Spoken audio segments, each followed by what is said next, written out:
Değerli kardeşler, Türkiye'den malumunuz buraya geldik. Burada gerçekten de sizlerle beraber olmaktan, sizleri tanımaktan, tanışmaktan, sizleri görmekten gerçekten de büyük bir şevk aldık, lezzet aldık ve hakikaten de bu ortamlarda beraber olmak duygularını, dediğim gibi böyle cennete dair duyguları yaşadık. Gurbetçi garip yaşayandır. Kendisini yaşadığı topluma, coğrafyaya, kısacası dünyaya ait hissetmeyendir.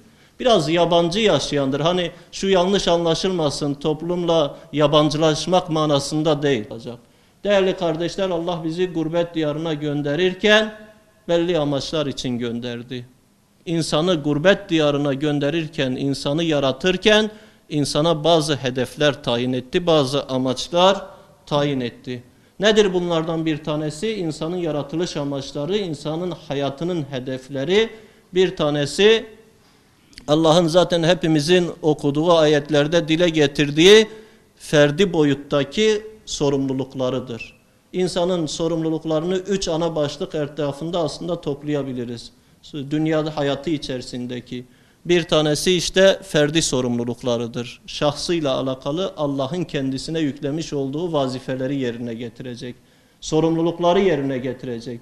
Bir tanesi ailevi sorumluluklarıdır. Allah'ın kendi ailesiyle alakalı olarak kendisine yüklemiş olduğu sorumluluklarıdır.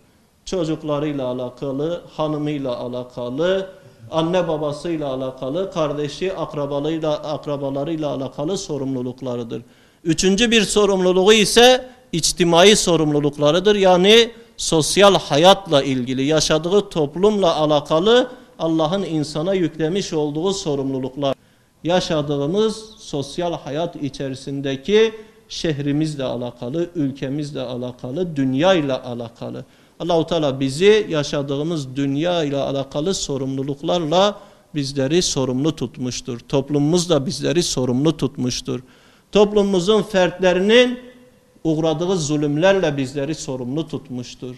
O yaşadıkları hayatla alakalı olarak bizleri sorumlu tutmuştur. Onlara tebliğ etmek, davet etmek, onlara imanı götürmek, onları uyarmak, onlara hatırlatmak, nasihat etmek, onların uğradığı zulümler yanında, mazlumun yanında yer almak, zalimlere karşı onları korumak, himaye etmek ve hakları ellerinden alınmış insanlara haklarını iade etmek, haklarının mücadelesini vermek ve her şeyden önemlisi Allah-u Teala yeryüzünde peygamberler eliyle adaleti tesis etmek istiyor.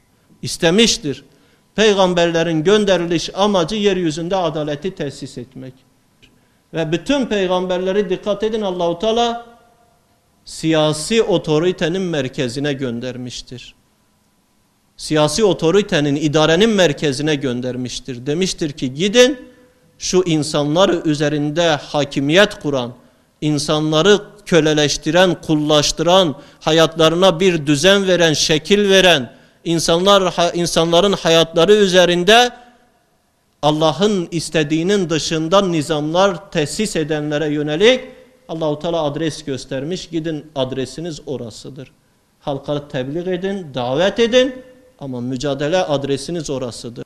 Eğer insanlar bozuluyorsa, toplumlar bozuluyorsa bu idarenin merkezinden kaynaklanıyor. Orayı ıslah ederseniz, oraya sizler gelirseniz, orada toplumu ıslah eden, Allah'ın istediği türden iyi insanlar olursa, salih insanlar olursa toplum ıslah olur.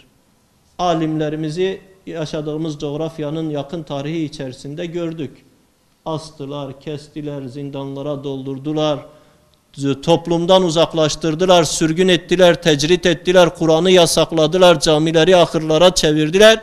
Toplumu dini kaynaklardan uzaklaştırdılar. Bak idarecileri müfsit, zalim olan bir toplum böyle 100 yıl içerisinde çok sürmeden, bırakın 100 yılı.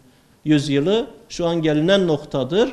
Fakat 10 yıllar içerisinde peyderpey nesiller bozuldu, cehalet her tarafa hakim oldu ve insanlar da cehaletin kucağında gerçekten de şeytanın istediği bir hayata sürüklendiler. İdarecilerin idaresindeki bir toplumun neye dönüşebileceğinin örneği. Bugün bizim de şartlarımız yaşadığımız coğrafyada oluşmuş ve bizler de niyetlendik siyasi bir hareket olarak idare makamına talip olalım, idare üzerinde etkin olalım. Elhamdülillah bir adım atıldı. İnşallah seçimlere girilecek.